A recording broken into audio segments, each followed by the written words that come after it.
with France before. You go away to like a tournament with your mates, and it was just an amazing experience. These England players look relaxed. They're enjoying their football. They're enjoying being a bit of. It's like it looks like a lad's holiday, but without all the alcohol and partying. That's what, when I watch them. That's what I see. Young men, and they are all young compared to me.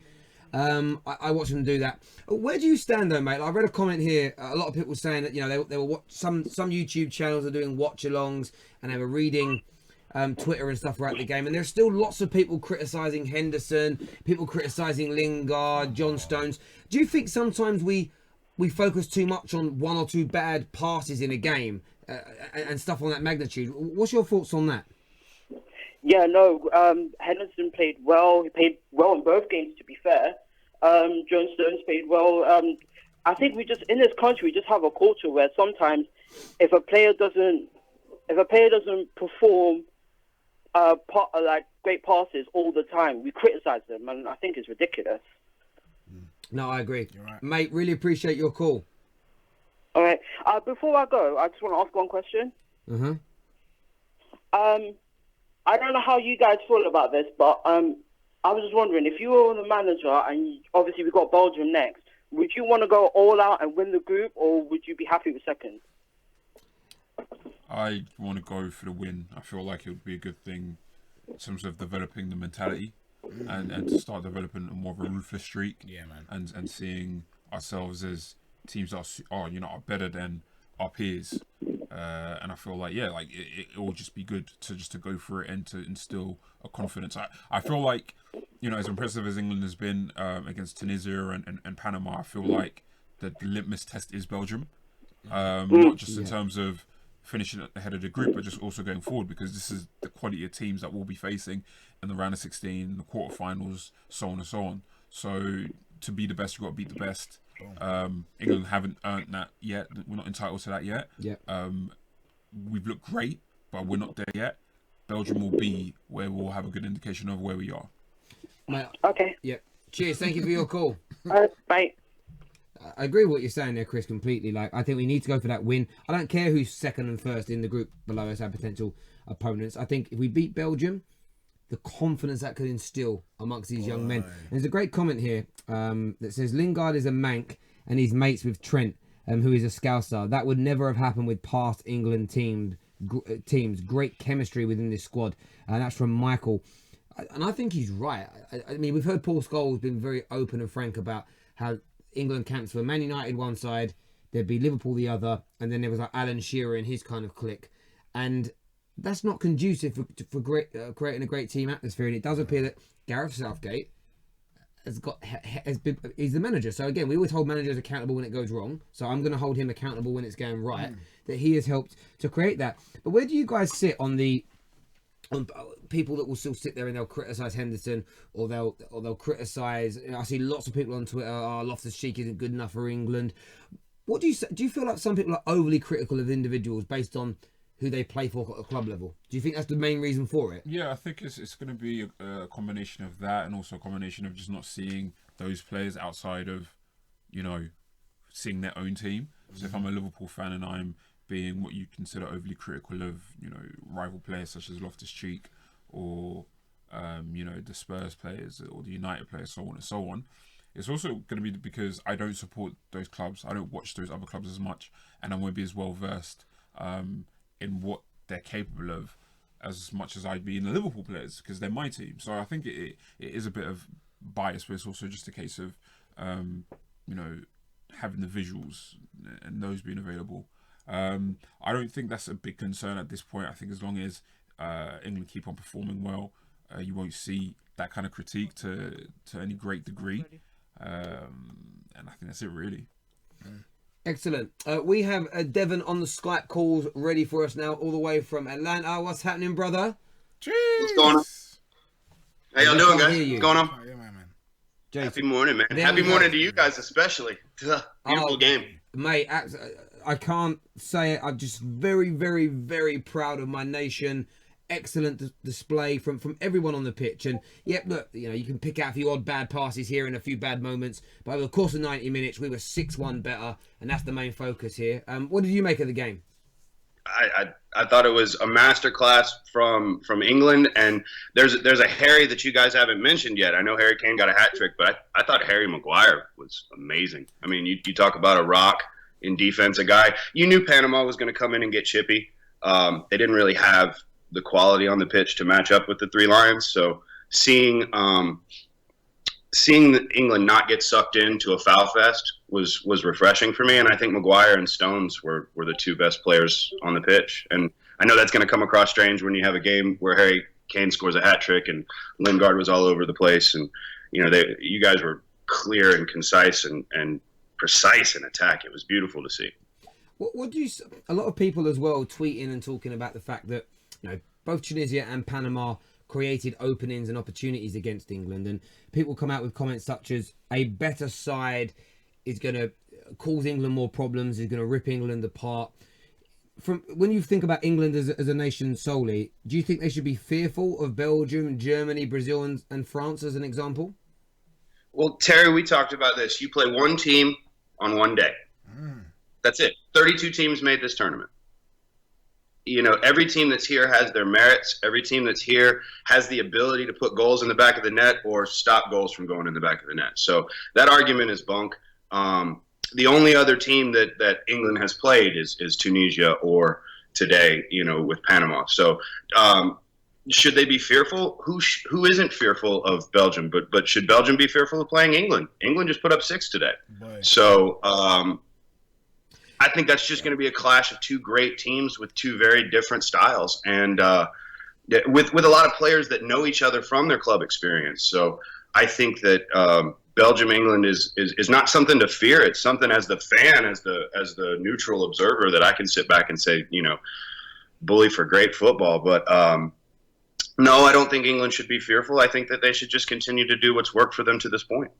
That's a great point that Dev's making there, in terms of a lot of the big sides have flopped on occasions during this tournament, or have won games, but they've not been convincing. So to have the notion that as soon as England come up against a big team, that's all she wrote, it's so presumptuous and disrespectful and disingenuous to this England side. And look, again, the majority of this is coming from England fans, and a lot of these England fans, their supporters that I know, have picked other nations to support with this World Cup instead of England for whatever reason they have. I always find that notion very weird, that you go against your own country. But I do get the sense if we beat Belgium and maybe win at the first knockout round, I do get the sense that a few of these people will be slowly slipping back on their England jerseys, because they might want to get with the programme and not want to watch the parade go by.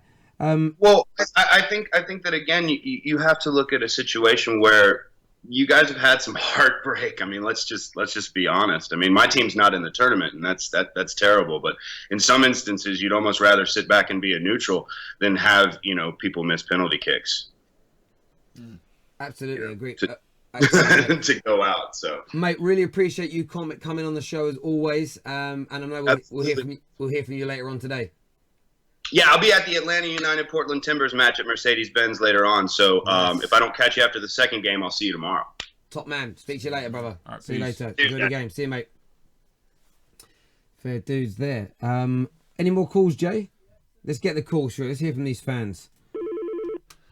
Hello, you're free to FanPark Live. What's your name? Hello. 5, 4, hello, 2, 1, bye. Let's do it. Let's keep putting these calls through, Jay. Hello, you're free to FanPark Live. What's your name? Hi, my name's Ali. Hello, Ali. What's good, Ali? How you doing? How you feeling about the game? I'm great, thanks. Good. Oh, it was a brilliant game, fantastic. Absolutely buzzing after that performance. Yeah. Who was your standout performer? Well, it would be Harry Kane, but I'd have to say John Stones. Okay. 2 goals from a defender. I think that's really good. Yeah, extremely. What do you have to say about people that saying Harry Kane's goals weren't good? Because for me, it takes skill, practice, and confidence to be able to dispatch 2 penalties in the way that Harry Kane did. So to me, the goals were good. His 2 penalties were very good, in my opinion. And his third one, yes, it was a lucky flick, but I love the way it was perfectly onside. I've never seen like a red tight margin before. Yeah. Chris, anything from yourself? No, in terms of the stand-up performance, I think for me, I have Lingard in there. I think Loftus-Cheek had a very, very good game as well. Yeah, obviously Harry Kane, the hat-trick is great, but I guess just the nature of the hat-trick and just the overall match influence. So, great game, but ultimately, I think I give it to Lingard. I think he was just all over the gap, scored goal of the game as well. There we go. And just lastly, do you think England can win the World Cup? Hello? Do I think they can? Yeah. Yes, of course they can. But do I think they will? Don't make me well, not really. Oh, but, I mean, come on. You're ruining the mood, bro. You're ruining the mood. Bye. Go. Bye. You don't need that here. He's keeping it real. Oh. He's keeping it negative. No, I'm joking. Yeah, he's entitled to that opinion. Do you think they should give Trent a run out against Belgium? Trent Alexander-Arnold. Oh, cool. We'll come back to that question later. Hello, you're free to FanPark Live. What's your name? Hello? Hello. Hello. Hello? Hello. Yeah, hello. Hello? I'm going to try one more time. Hello. What's your name? Dave. What do you have to say? There we go. I feel the performance was bad. You think it was bad? Why do you think it was bad? Are you Panamarian? No, I'm Brazil. I support Brazil. Okay. Why do you think the performance was bad from England? Is it Panamarian? I just feel like they were playing against a lesser team, but they couldn't put decent passes together. Who couldn't? Right. Pardon? Who couldn't put decent passes? England. That's what you mean. Yes. I just feel like technically the performance was not good. And, I just feel like certain players will get exposed. Which players do you think will get exposed? Which players? Specifically Harry Maguire, maybe Kyle Walker too. Mate, I think technically... And the midfield. I think technically you're talking nonsense, to be honest. I don't think that's the worst thing to say. I think he's got a point. I think about the passing. Don't get me wrong. About the scoreline is good for the media. What media? Say that again. No, let him speak. I feel like the 6 goals is good for the media. Okay. But realistically, the performance was not good. Right. I understand what he means. I think I don't. So educate me. If I'm interpreting correctly, I think he's looking at, obviously the scoreline is great. Yeah. The performance generally could be good because to win, regardless, you have to play well. Mm-hmm. However, there's pieces of the game where if it was against equal or superior opposition, it will be you notice flaws. Yeah. So he mentioned Harry Maguire, which for me I don't particularly agree with. Kyle Walker I understand a little bit more because Kyle Walker I feel like has the tendency to be very sloppy, even though. I mean, the pass in the build-up for the 6th goal, when he threaded it in, was an amazing pass, right? So, I do understand what you mean, and it will be interesting to see England against teams that press well, teams that won't allow you the time. Performance-wise, there's no way you can agree. I can agree with you. I'm sorry, but that's my point here. Look, you speak. Sorry. Performance-wise, I can't agree. But I think you're right. These players could potentially get exposed by a better team. So what we are saying is we are stating obvious facts. Wait, obvious things. Hang on, let me just speak for a second, please. So what we're saying is that this performance was poor or bad, in your words, because a better team might expose England. That means this performance wasn't good. That makes zero sense to me. Of course, better teams are going to make England work harder. Of course, better teams are going to cause problems. Show me a game in World Cup football at the highest level... where... Jay, stop that.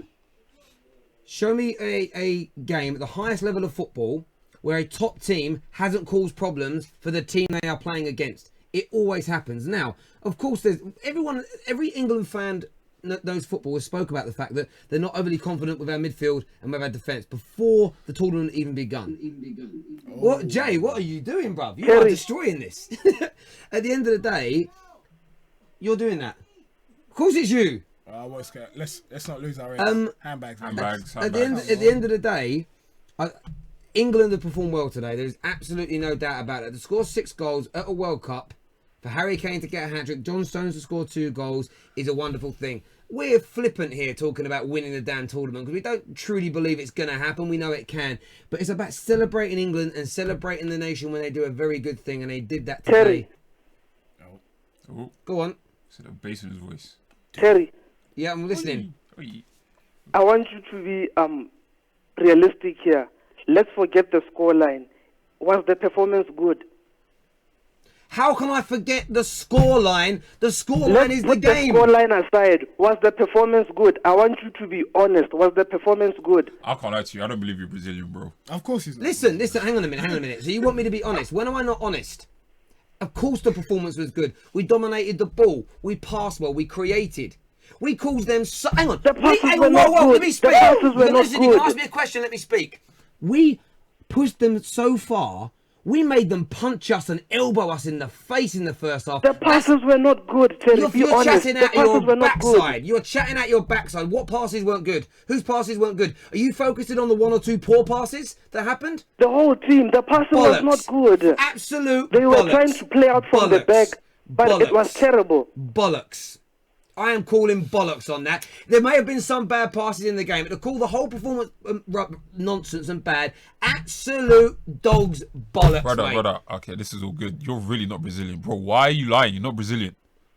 I am Brazil. Prove I it. support Brazil. Prove it. I'm not Brazilian, but I support Brazil. Okay, Oh, okay. that's Yeah, fine. okay. Thank you. Because But just quickly though, do you think Brazil are gonna win it? Because I've seen them look shaky as well. So, that was a mad so thing. what Man now? really I don't thought Tennessee think so. Brazilian. I don't think so. You don't think I Brazil are don't gonna think win? Brazil are going to win, yeah. Well, at least you're fair. Thank you very much. It was nice speaking to you. Take care, mate. Thank you. Just, the reason I don't really mind him saying that.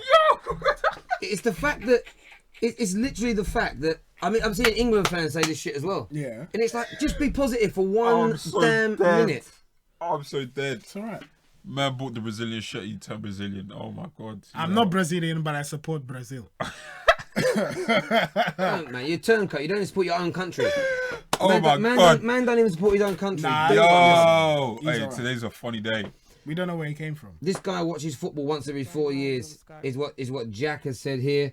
England can win the World Cup is what Mohammed says. Yes, Lots of people Mohammed. saying Terry. I did get Big triggered, up, and I've got Mohammed. no issue with being triggered over that. Don't stand there and say that performance was bad. 6-1 at a World Cup, and some man has the audacity to say the performance was bad. Separate the performance from the scoreline, though, Terry. Don't Yeah, I mean, absolutely do that. Do you know what I mean? Absolutely. What an absolute mug. Ryan, you there, mate? Is it okay to come on? It is, as long as you don't say my country was poor, otherwise I'm cutting this line, mate. No, I'm only joking. How you doing, brother? I'm doing pretty good, but the guy that just was on the Brazil, his blah, blah, blah, blah, blah. Hey, buddy, 7-1, suck it. Next. It was 6-1, but it's cool. but you, Hey. No, we beat Brazil 7-1. oh, So, sorry. 7-1. Oh, Suck sorry. it. Wow. Yeah, that's a great performance. The 7-1 against Brazil. But what did you make of England's display today? Well, as you can tell, I lost a bet yesterday. So I had to wear a Germany jersey. Or, well, it ain't Germany, it's England. My bad. And I mean, I can say that we rubbed some of that 2014 luck on there. Got y'all 6-1 because I put the jersey on that all of a sudden England plays like Germany did in 2014. But, yeah, I mean, overall, y'all played well. I was pleasantly surprised at what product y'all put on the field, but I was also disappointed by what CONCACAF decided to send to the World Cup this year. Panama, I'm like I said in the video that I submitted was, I mean, I don't understand how bad this is going to get when it gets to 48 teams. I don't know how that's going to work out. That there's going to be some close 10-0, maybe 15-0, depending on who decides to show up. Yeah, I mean, the host nation is Qatar. Mike. Are you there? Yeah, we're there. Yeah, no, we agree with you. I think it's look, we understand. Okay. We've had this conversation for a lot of the World Cup about inclusion and spreading the game. But when you have teams, I mean, and Panama like qualified in front of a few what you'd normally consider slightly bigger footballing nations, but if you start scraping that barrel and adding another 16 teams in, you could end up with a lot more of these spanking results. But having said that, that gentleman who pretended that he was Brazilian, he won't be happy because he'll still talk about 1 or 2 bad passes in the game. This is modern day football, ladies and gentlemen. In terms of when you look forward, I mean, I was looking at the comments before I came on, and I mean, it almost seems like, yes, it's an England fans, but they seem to not be able to get over Sterling playing for City or Henderson for Liverpool. I mean, I don't understand that. Yeah. In Germany, yeah, we've got Madrid players, we've got a disappearing act of an Arsenal player. You know what I'm saying? We've got a lot of Bayern Munich players and Borussia Dortmund, which I despise. But yesterday when Marco Reus scored, that's Germany, do you know not exactly, Dortmund. mate. Do you know what I mean? So I don't understand that. People come out and say things like football's really tribal in England. Football was far more tribal in the 70s and 80s, where masses of men were meeting up before and after games to kick lumps out of each other. It was far more tribal then than it is now. All that's now happened is you have a modern day group of football fans that can't get over their club loyalties. The Premier League has become so big, there's lots of money involved, but it's a disgrace. It really, I mean, I even saw in some of the videos today, people wearing their club shirts to an England game. You just should not do that. This is not, your club loyalties go out the window. I lose a lot of respect for people that can't get over. Is it more tribal, or is it just channeled in a different way? No, I think it's less tribal than it used to be. I think that, but it's become more pathetic and childlike. No, because people will still do all kinds of stuff like online. Like that's all it's done. It's just like there's a lot of stuff that we used to do for certain reasons. The reasons why we do all of those things are still here. Like we're still as tribal as ever. I don't know if we're more or less, because I don't know how we'd measure it, because I think it'll be a variety of things that we'd use to measure that by. But I just think that it's just a different thing now. But people still got behind their country back then, is what I'm saying. So this just as equally as tribal, but what you're saying is we channel it in different ways. People got behind their country then. Go back to Euro 96. It wasn't just England flags. It was Great Britain flags all over the stadium. It's gone now. People got behind their country because it was just much more of a rigid mentality in terms of national identity. It's just like, you know, we live in the in the global world now. There's a lot of overlap and there's a lot of grey areas, there's a lot of blurred lines, and I think it's just that people identify football teams outside of their country, people identify football teams outside of their city. I'm talking about born and bred English people. The only reason they'll hate on England this summer is because their favourite Arsenal player or their favourite player from Burnley or their favourite Man United player has not been picked. There's lots of that. I don't think that's a substantial amount of fans, personally speaking. I feel like if you were to get 100 fans, it wouldn't be 50% of fans that like that. I wouldn't say it's even 40 or 50 or 30%. I think that's a minority of fans. I think it's a specific amount of fans, but they just may have the loudest voices.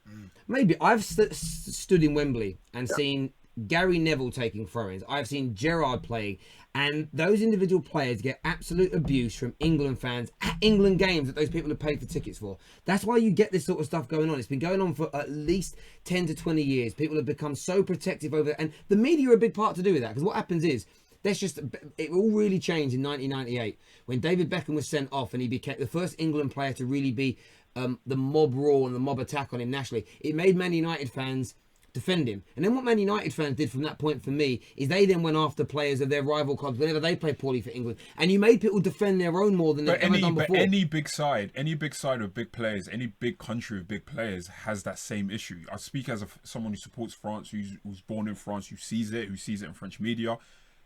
Our biggest players get all kinds of abuse and critique from fans as well as media. That happens in Spain. It's happened in Germany with Ozil and Gundogan recently. You know it's happened with Xhaka and Shaqiri with the Swiss national team, and obviously that whole thing with Serbia and that whole thing. So Brazil happens. It happens in Argentina with Messi. So I think that's just the nature of football fans and human nature when it comes to I get that. Elevating stars, but if we were doing, also seeing a reason to take them down. I get that completely. But what I don't see from those other nations, and Ryan just pointed this out, because when they come, they consider all those players to be German when it comes to Germany. I think our players our fans in this country, what I see, and maybe it does happen elsewhere, we don't know about it. If it does, then it maybe proves the point more. We have club level fans that cannot let go of their club loyalties. I mean, I have listened to numerous talk shows, both on the radio and TV, in the build up to this World Cup, and even yesterday, there's people phoning up talking about why Jack Wilshere's not there. It's done. They can't get over it, and I guarantee you, if you sit there and you watch an Arsenal-based YouTube channel throughout an England game, if England are playing poorly, the name Jack Wilshere is coming up. That's why Jordan Henderson's getting attacked, because they feel he's taking his place in the team. They can't get over it. And maybe Germany are the same. Great. Maybe Spain are the same. Great. That doesn't bother me at all. The issue we have in this country is people let their club loyalties affect their love of their country, and I find it disgraceful. It is unpatriotic, and there's not a thing anyone can say to defend it. It's disgusting and wrong for me, straight up. Disgusting and wrong. It is. You support your country no matter what. I want to take it to that extent that you support your country no matter what. Again, like my Well, thing you don't support your football team No. What I'm saying is that because of your club loyalties. That's what I'm saying. okay. What I'm saying is that I don't think it's as perpetuated. I don't think it's at that degree where it's become like this thing. Like I don't. I'm not around England fans like since this World Cup started, and even generally speaking, where you notice the different biases due to club loyalties. Like that isn't a thing that is an issue. You do see it on YouTube. It is. It is everywhere. No. It's not everywhere. It really is everywhere. I see it all the time. I go to England games on a regular basis and I see it. I stand there in the pubs listening to it. It's like, wow, look at this place. You hear it. Why is this guy in the team? Why is that not guy? And you sit there listening and they go, so who do you support? And they say, and then you know who they're going to say by the way they speak. It's honestly, it's a huge problem with the England team. Like I said, go to Wembley, watch an England game, you hear it. Like I said earlier, when you're a fan of a particular club and players that play for England are part of that club as well, naturally you're going to see them more. It's if let's say you're a Real Madrid fan and I'm a Barcelona fan, you argue with me who's better, Danny Carvajal or Jordi Alba. Naturally, I will see more of Alba. You'll see more Carvajal. So I know they obviously play on opposite ends of the field, but the point I'm making is that if we're arguing about who should be playing and who should be taking up that slot, I'm going to be coming from a different place, not because of club loyalties necessarily, but more so because I may just see that player more. But that's a debate. The point is that when it comes down to the game, the reason Jordan Henderson is getting rubbish is because a lot of people felt a different player should be in that team. Arsenal fans helped to perpetuate that when the squad was announced. Go check Arsenal Twitter when that was done. And they don't. The point is, I get you. We can all have difference of opinions in terms of who should be in a squad, but there comes a point where you go, right, this is my national team. I'm supporting them. I'm going to get behind them rather than having this rhetoric and this agenda to like, I'm going to focus on Henderson and every little mistake he makes, I'm going to accentuate it and be very disingenuous towards it and then throw in who should be there instead. I see that happening so much, and I have done for 20 years. As an Englishman, as an English fan that goes to games week in, week out, talks to fans on the internet for the last 4 or 5 years, I see it on such a high level. And for me, that's where the negativity comes from. It really does. And look, I go to Man United games, right? And Man United fans openly sing and talk about how much they hate their nation. That started, there's fractions of it, that really started from 1998 onwards, the way the whole country treated David Beckham, and they protected their own. And then they attack other fans. And then Man United fans then kind of hypocrisize themselves and they attack Gerrard in an England shirt, so they protect their own. And we've created this horrible scenario in England. I hear what you're saying, but like, just to take it a step forward, I'm really thinking about the whole club v country thing, because I think ultimately it comes down to a sense of identity and who you're closer to. I think so. And I feel like it's to take it away from football. So like when I'm abroad, when I'm in another country and people ask me where I'm from, I don't tell people I'm from England. I don't tell people from the UK. I tell people I'm from London, because that is what's local to me. That's what I know. And any person that's from London that goes traveling outside of London will tell you, do you know what? This is where I'm from.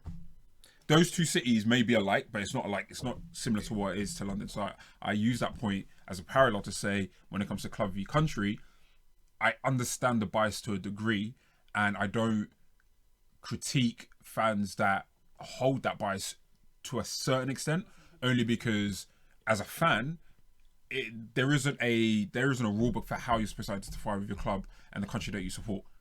I do find it fascinating that you say you spent a lot of time in pubs and at games and stuff, and those are the people that you say you find there is a real rivalry and a hatred for their own team's fans.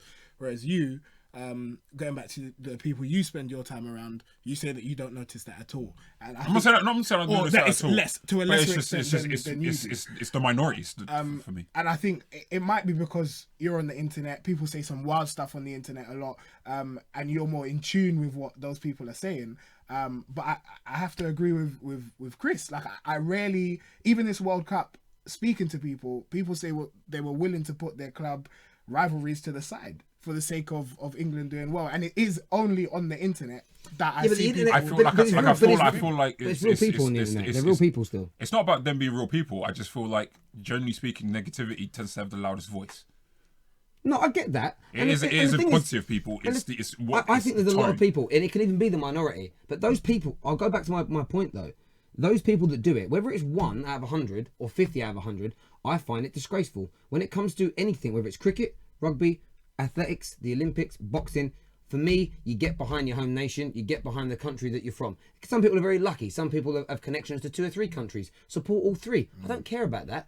That doesn't bother me at all. My son's half English, he's half Irish. He's going to support both nations. I actually encourage that. I have a bit of a rule. I'm like, you support Ireland at rugby and England at football. It's a bit of a joke. But I'll buy him football kits and rugby kits for both because he's got both blood inside of him. So it's not about that. And I understand one point you make. I totally agree with Chris. I think there is an issue in this country with national identity. You've only got to look at that wonderful estate in Bermondsey that have all their England flags up for the England game. Lots of negative comments from people about the types of people that put up England flags. That some people will, maybe I shouldn't have pride in my own country. We do get that eroded in this nation quite a lot. But from my point of view, I've been to a lot of England games, and when it's going well, there's less of it. But what I find from a lot of England fans, when it's going wrong, the first people they go for are the players of the rival clubs they have. And for me, when we eventually learn to drop that, and that's something that I just don't have anymore. I had it when I'm also talking from a place of someone who's changed, because I was like that. I was like that. For me, every England game I watched, I'd watch Liverpool players especially, and I would wait for those mistakes and I would hammer them on it. Just because I knew that there were some Liverpool fans out there that were going to do the same thing to Wayne Rooney and the same thing to Michael Carrick and Paul Scholes, etc. And then it got to a point where I thought, I've got to grow out of this and I've got to move on from it, because for me it's not conducive for creating an atmosphere nationally that my team can thrive in. Because I didn't see it when England were at the Olympics. I didn't see it when England were playing in the Rugby World Cup, only football. And that tribalism we talk about and that bias, we control and create that. Forget what the media writes. Forget what the players say and do. For me, I've been saying it all World Cup. When I see an England player on the pitch, it don't matter if Sterling misses 100 chances. All I'm going to say to Sterling is keep your chin up, mate. Keep working hard, because you keep going, you're going to perform. And if we have that attitude towards our national football team, we will become more successful. It might be an extra round we go further. It might be a few better performances. But for me, we're too negative about our own country. We're too easy and too quick to jump on their backs. And all that then does is it allows the example being, what was amazing this week was seeing, for me, nearly the entire public turn on the media over publishing the potential starting lineup. And I thought, wow. Rather than jump on it and say, oh, how stupid was the coach for having it on site, we attack the media instead. And that, for me, shows there's an emphasis of encouragement towards the team and love for the team over wanting to hate on them. And that's a really long speech I'm giving there, but from my point of view, really proud of the England performance today. I don't want it to be a negative thing. It's a positive thing that England have played so well. Any final thoughts from yourself, gentlemen? I'm good. Wonderful conversation. I enjoyed that a lot. Well, we've got one more call. Oh, there we go. We'll get him on the air. There we go. Talk.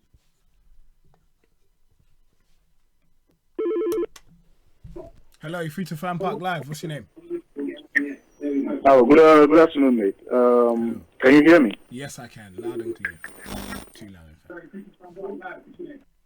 Hello? Hi. Yeah, hi. Yeah, I'm a bit, it's a bit laggy on your side, but I agree with you 100% because basically the club rivalries is fun, but interlands are supposed to unite us as a people. I'm calling from the Netherlands, but I support England as well. And I am an Arsenal fan, but I like seeing Kane doing well for the country. I mean, it makes sense to be united behind the country, whether you have an identity problem or crisis or not. It doesn't make any sense to hate on Kane because you're an Arsenal fan. It's nonsense. Yeah, you're right. Yeah, right. You've actually just summed it up probably better than all of us. That absolutely, whether you have a lack of identity or not, hating on a man because he plays for Spurs in a national shirt is crazy. Is he Thank there? you. Yeah. Mate, really appreciate that call. Thank you for making that point. Cheers, mate. Peace. Top man. We've got a few fan cams and videos to play out for you all. Gentlemen, quality as ever. Well done, England. Enjoyed that. Great debate and conversation as always.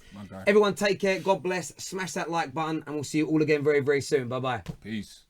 It's coming on! It's coming on! It's coming on! It's coming! Football's coming on!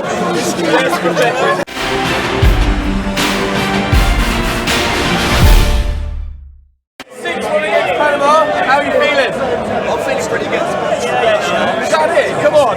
It's just another day in the office. Absolutely. It's a nice Sunday. Enjoy the sun, enjoy some beer, getting thrown over you. It's been a good day. It's been a great day. Okay, Southgate always tactics right from the start. I don't know why he played 4-4-2 for so long. And Kane is top goal scorer in the World Cup now. Golden Boots is. He is that. Yeah, I'm going to call myself Harry. Sir Harry Kane. Arise, Sir Harry Kane. Right, Sir Harry Kane. You and his brother, telling the boys to get Don't change the thing. Everyone's doing well. Carry on.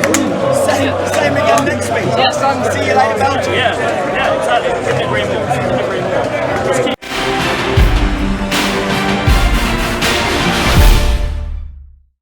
I just came to my pants. It came in your pants. Fair enough. Got Belgium in the next game. Are we going to win? Yeah, it's coming home. probably 6-1, I reckon, again, yeah. I can't see why Really not. loves this team doing it well there. Oosh. Not a corner. Who are you playing? Who are you taking out the team? It's coming home. Oh, okay. I'd say the same. Why not? That's 6-1 win. Can't argue with it, can you? I'll stay the same, but I'll phone home and see if Wilshire's busy. Get him on the plane. Best midfielder of our generation. That's the only way we can play. 8-0 next time. See you later. And is it coming home? It's coming home. It's definitely got this. Wait, hang on, let's check. It's coming home. It's coming home.